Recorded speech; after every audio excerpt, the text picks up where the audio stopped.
Hello, today I'll be presenting a paper on model checking distributed systems.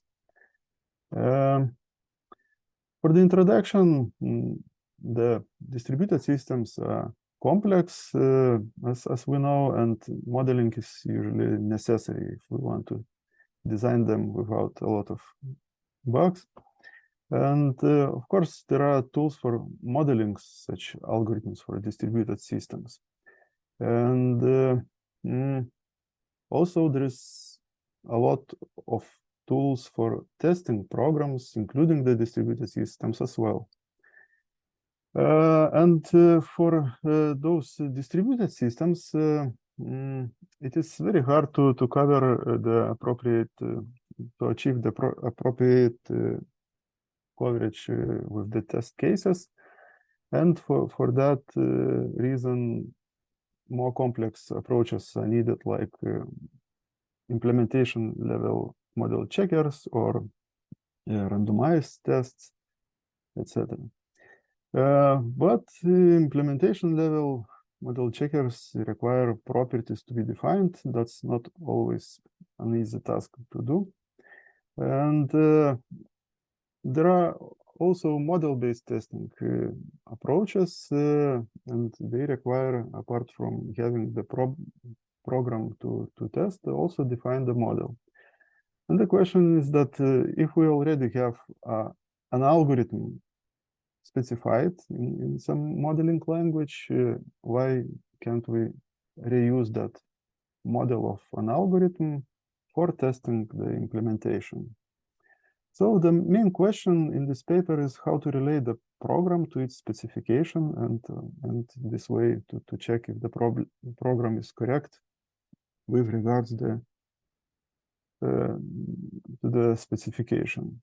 Of course, there are tools and methods to show the refinement formally for the implementation, and those usually involve step-by-step going through either from abstract model to the executable model in multiple steps or backwards, but those approaches usually involve proving, and proving is very time-consuming approach to verification.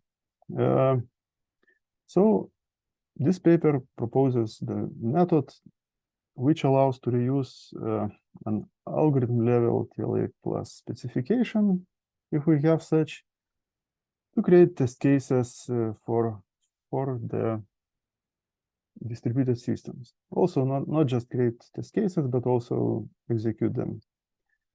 My goal in this presentation to show how this tool actually does something like checking the refinement mapping between implementation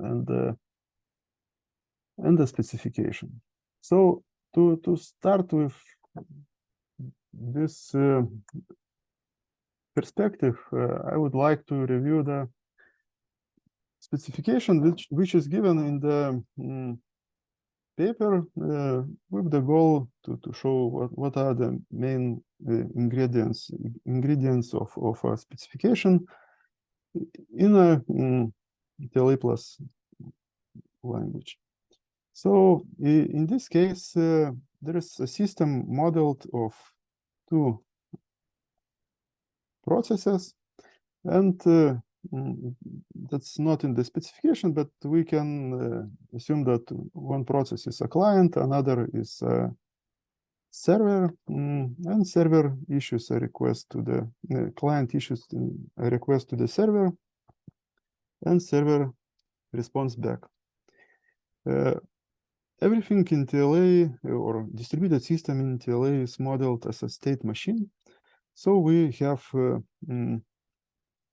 several typical parts of a state machine. So variables here define the state, which can be changed going through steps in a program or a system. So in this case, we have message, cache, and stage. we start with the initial state, which is defined in the specification by this predicate here. So we start with message. We have no in-flight messages. We have stage request, and cache is empty set. Then modeling simulation or simulation of the algorithm goes in steps. That's actually modeled here by executing either requests or responses. So these parts are called actions. So we have variables, actions, and also we have constants here. They will be mentioned later. Those are like parameters for all the specification. When we want to execute model checking for such an specification, we usually have to specify those constants with finite sets, etc. So here we have a request happening with some data, and data is chosen from the set of available data values. In this case, we have a precondition here. If stage is request, then this action can happen. Then we change the stage to respond. So you cannot have two requests going in parallel. We assign message to data. So this request kind of sends a message as a payload to the server. Yeah, and from another side, there is respond action, and it only happens when respond is the current stage. We change then the stage. What's important is that we update the cache here by adding the new value to the cache and reply with message. And if received message was the maximum, we will return max constant, and otherwise not max. What is checked in this specification is this invariant that the cardinality of the cache is always not exceeding the cardinality of all the data. So in principle, that cache cannot have duplicates. Yeah, so that's introduction to the TLA. And from the logical perspective, we can show the same information or some prefix of execution as a state machine diagram here. So from the initial state, we have initially that cache is empty, and we can do the request. In TLA, we have to have those so-called stuttering steps when we just change nothing, and that's needed for interleaving semantics for merging different specifications. And if request happens, we go to the state that cache is not empty, and we can respond then. When we respond, we go to the cache not empty, and stage is request, and so on. That's kind of steps in the execution. To show that the method proposed in this paper is actually refinement checking, I would like to introduce simplified version of the same specification. So I inspired by probably the Paxos specification, which has an abstract version of I don't know, 5 lines in TLA.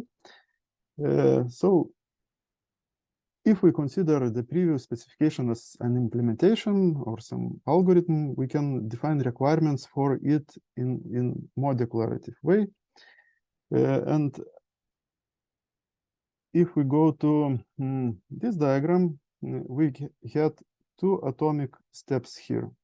One is for the request, it's here, and another is for the response. It's here. So each action in the specification is an atomic step.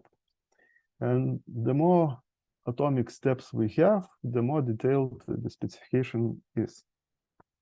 So going here, the specification actually is also between two processes, which is client and server. It logically sends the request, sends the response here.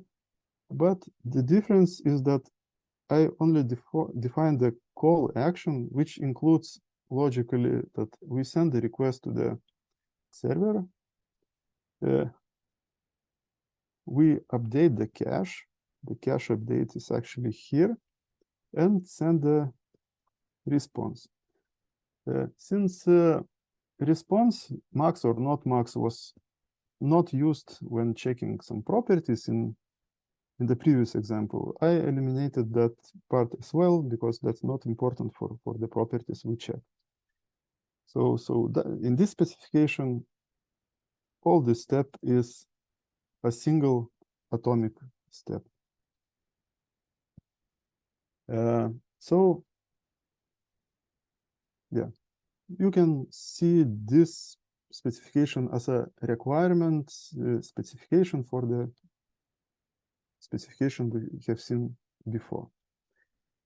From the state machine diagram perspective, we have now simpler state machine or execution trace in which we only have the cache. We have no substates here.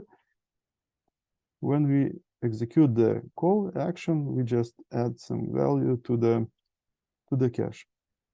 Actually, if the cache is not empty and we send the same value, so call will be the stuttering step here.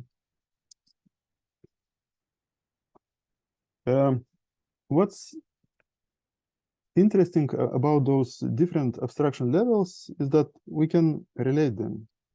And this specification is exactly like the first one. I just added these lines at the bottom, and they say how the more detailed specification relates to the abstract specification here.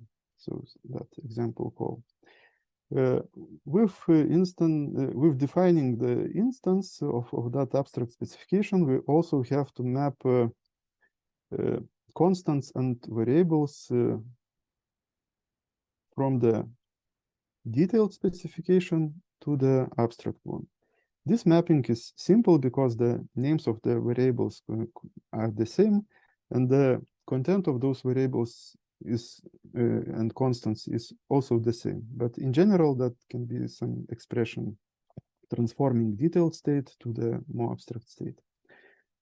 In practice, when those mappings are such trivials, you can even omit them, but for clarity, I added them here. From the state machine perspective, we then have two state machines like before. That's the more abstract, that's the same, more detailed. And with that mapping here, we actually say that initial state is mapped to the initial state in the abstract model. The cache empty and stage request is mapped to cache empty in the abstract.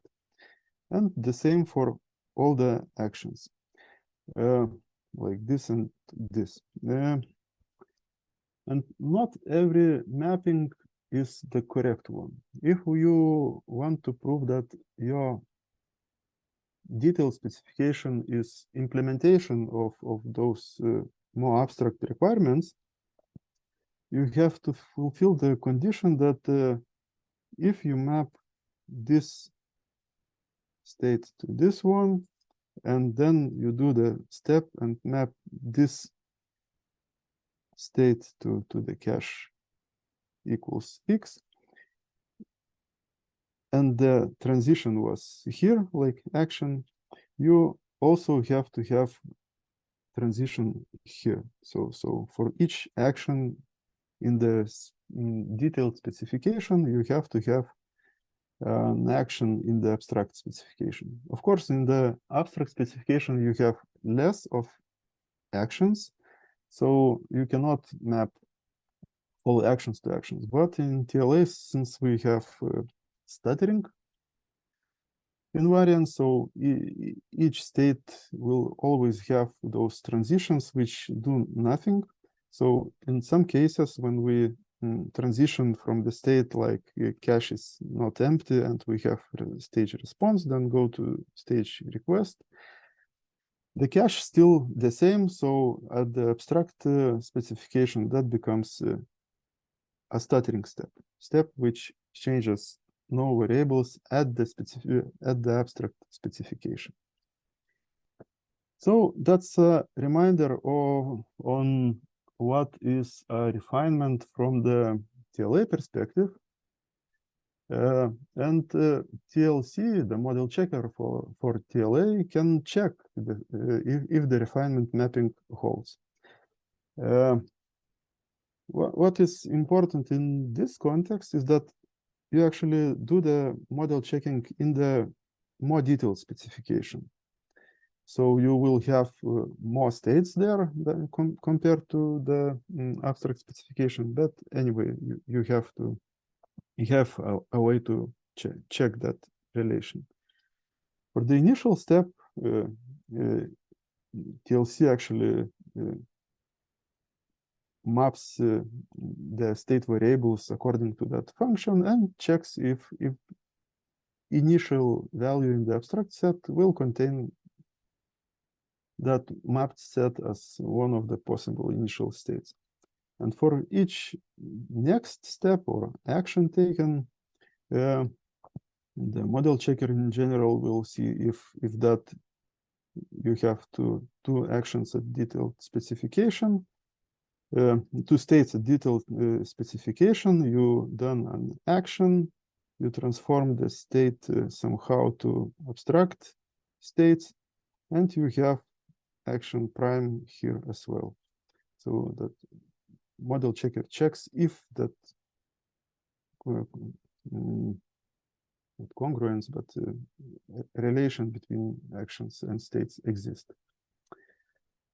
What is also important in this context, that if you have detailed specification and also the abstract one, and you shown that some property holds for the abstract specification, and also you shown that the refinement relation holds for between the detailed and the abstract, then it follows that those properties holding for the abstract specification will hold also for the more detailed specification.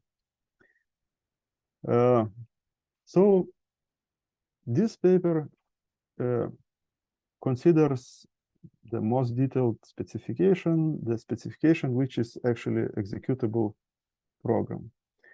And we can extend the diagram shown previous, like these two layers, with yet another layer of details, like our implementation or program which we are testing. So it will contain a lot of steps and states here. And if that program is correct, we can map its states to the states in the specification. And it will also hold that if we have such a transition, the transition will be here as well. And if we have transition here, so stuttering step will hold here. So yeah. And all the paper is about how to interpret this refinement and check it. So as I mentioned, we in this paper consider the program as even more detailed representation of the algorithm. We can also consider its specification for the processor maybe, or some virtual machine in this regard. But there are differences in execution model between the TLC and CPU which executes those programs. the implementation is not written in TLA, so it is not run by TLC, the model checker. We have to somehow simulate the model checking functions. It is like execute the program and check the invariants and properties while it executes. And another aspect which is different in the case of implementation, that it has a huge state space, because variables can have a lot of different values, and we have a lot of variables in the system, so that's impossible to brute force and traverse all the possible states. So this paper actually copes with that, how to run the program in such a way that refinement mapping could be checked. So they categorize those issues into 3 categories. So challenges. So first of all, how to map the TLA specification to its system implementation. From the paper, it's more like how to map the code of the program to the specification we want to conform with. And taking analogy with the TLC, this actually maps somehow to the part when we have instance with, and the part mapping the detailed variables to abstract variables. Another challenge which is considered in this paper is that how to generate executable test cases based on the state space generated by TLC model checking. Yeah, from the if we check the refinement mapping with the TLC, it will do the exhaustive search through all the states possible and check those properties then. That's not possible to do with real program. Those the opposite is used. The actual traces are not gathered by the detailed specification like program, but instead with the abstract specification.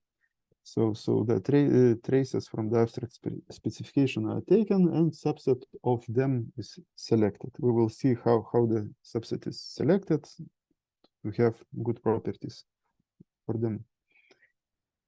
And also, when we have those test cases or execution traces which we want to execute as test cases, we have to perform somehow controlled testing. Like if the scenario says that some events have to happen in this particular order, so test environment should enforce this order. So this is in general implemented by instrumenting the code and intercepting the execution in the places where some events are actually happening, or at least that corresponds to actions in the TLA specifications. Yeah, and if looking at the analogy with TLC, this recalls like how TLC choose which next action to execute. This paper, this diagram from the paper shows the general layout of the system. So we have the specification in TLA, which we want to use as a reference for our testing. And we do the model checking of some properties with it as an output. We also we have true or false for those properties, like they are passing or not. So we assume those properties are passing here. But the side product of that model checking is that it outputs the state space graph. Then from that state space graph, we can generate several test scenarios like subgraphs here, which starts at the initial state and ends at some state as well. And that final state is defined by the user or tester of a system by just specifying that state. Also, in the implementation, you have to map the variables in the code to variables in the specification.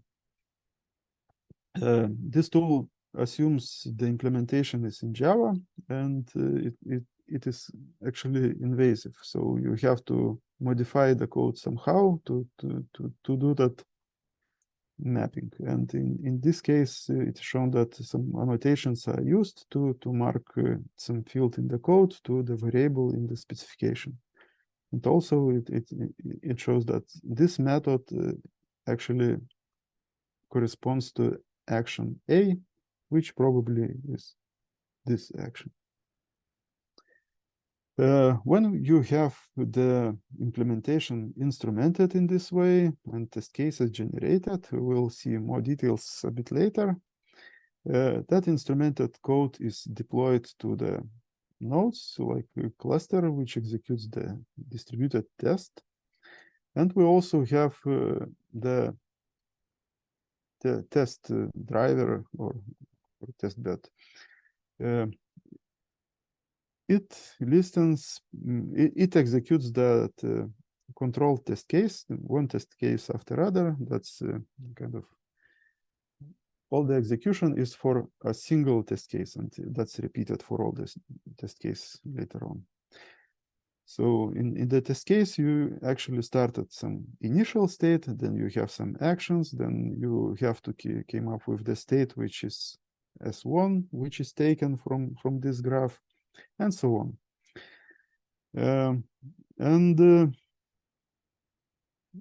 From the execution perspective, the nodes run the program, and when they come to the position in the code where some action has to be,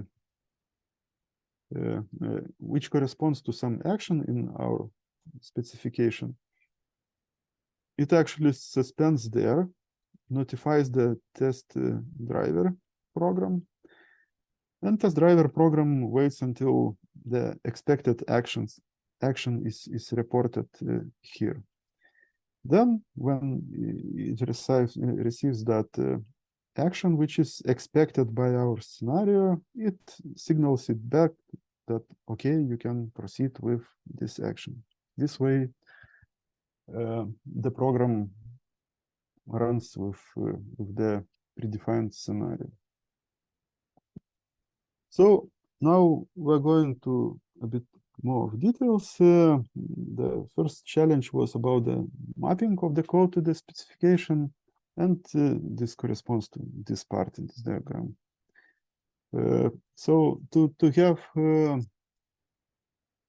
linear way to map the states in those different state spaces, they categorize the variables to several categories. So state-related variables are those which are usually part of the core algorithm. Like you do the decisions in the nodes based on states of these variables. So in our specifications, we have seen those were like stage or cache variables. Another kind of those variables in TLA specifications, those message-related variables. That's usual approach to model a network, is to have some variable which contains in-flight messages, like those that are sent but not received yet. So in actual implementation, you will not find any variable which contains those in-flight messages. They are in the network infrastructure or some buffer. Instead, but for checking conformance between the implementation and the specification, we have to check if those messages are actually sent, pending, etc. So in all the places where the message is sent, the instrumented code sends the notification with all the parameters of that message to the test driver program. And the same way, when the message is received, the same information is sent to the test driver program. This way, it can add or remove those messages from the set of in-flight messages and use that information for checking if the specification, if the implementation conforms to the specification. In TLA specifications, you can also find the action counters or similar variables which are usually used to make the model checking limited. Like if you can have multiple requests from users, maybe the counter is for the which or how many user requests already sent in that simulation, and you always want to have that limited because you want your simulation to finish. So that's not relevant in this kind of testing. So these variables are ignored.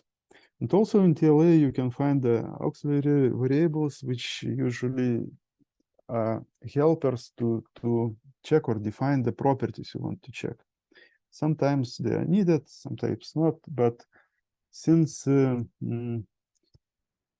this method or tool only checks the refinement with the specification, the properties are irrelevant, because if the refinement holds, then the properties checked on the specification will hold as well for the implementation.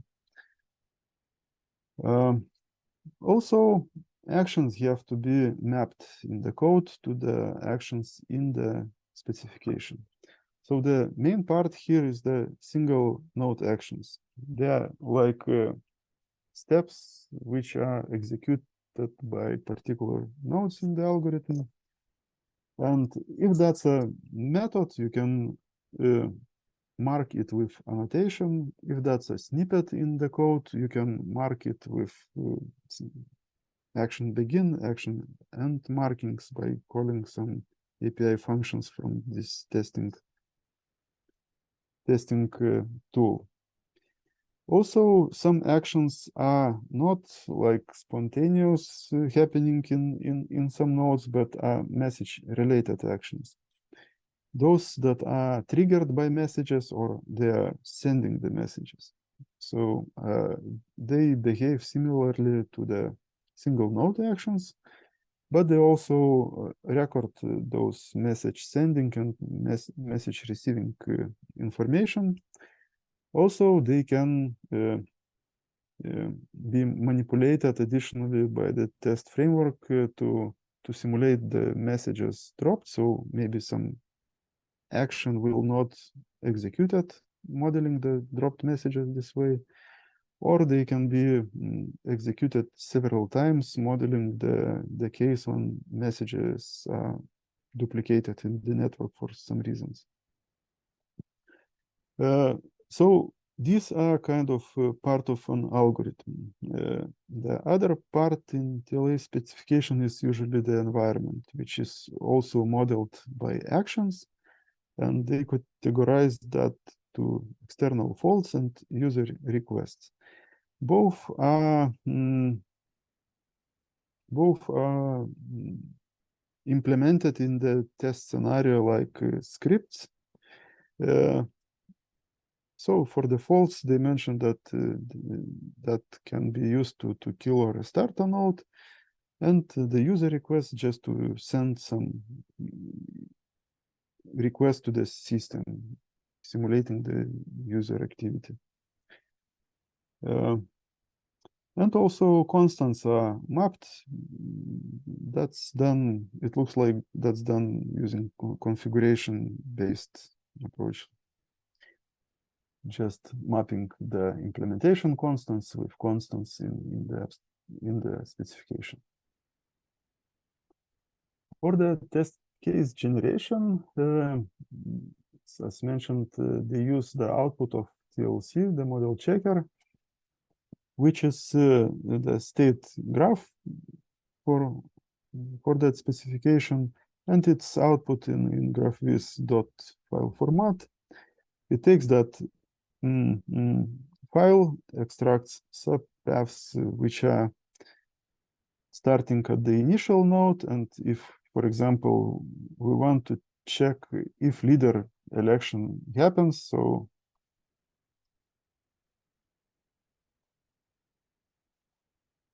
leader elected, for example, state is the one which we are interested in this test. So multiple ways can be used to reach that state. So those paths are extracted from the state graph. If some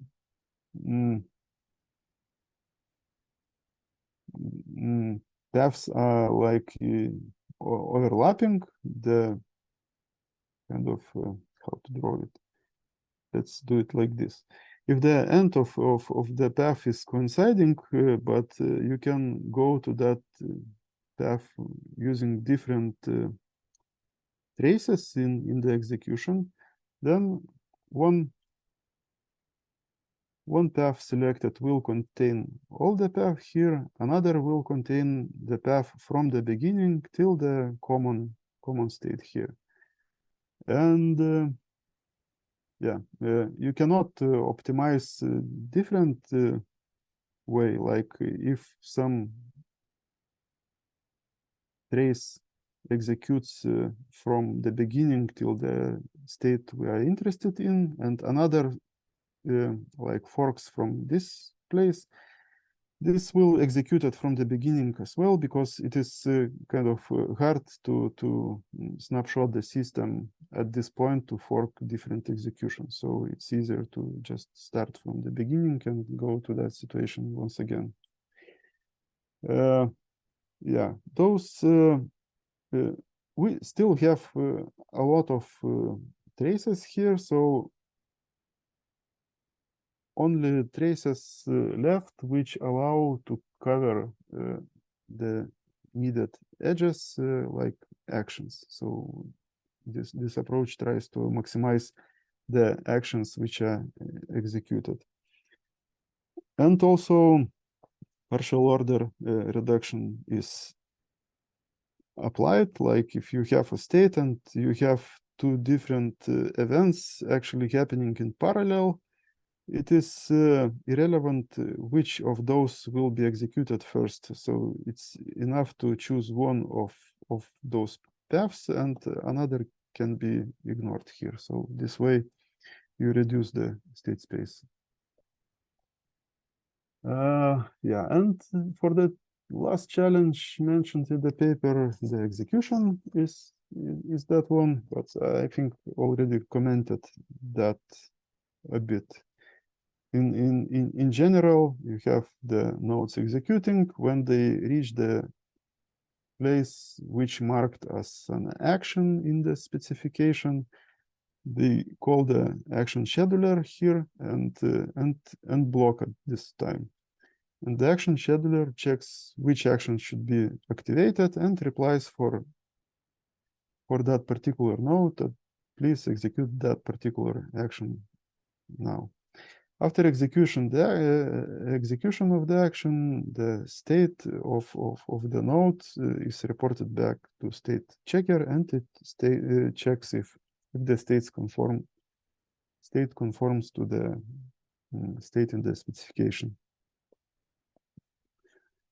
Yeah, and with this approach, the following are considered as bugs in the program. Like if you reach some state which is not the same as in the specification, that's a mismatch between the program and the specification.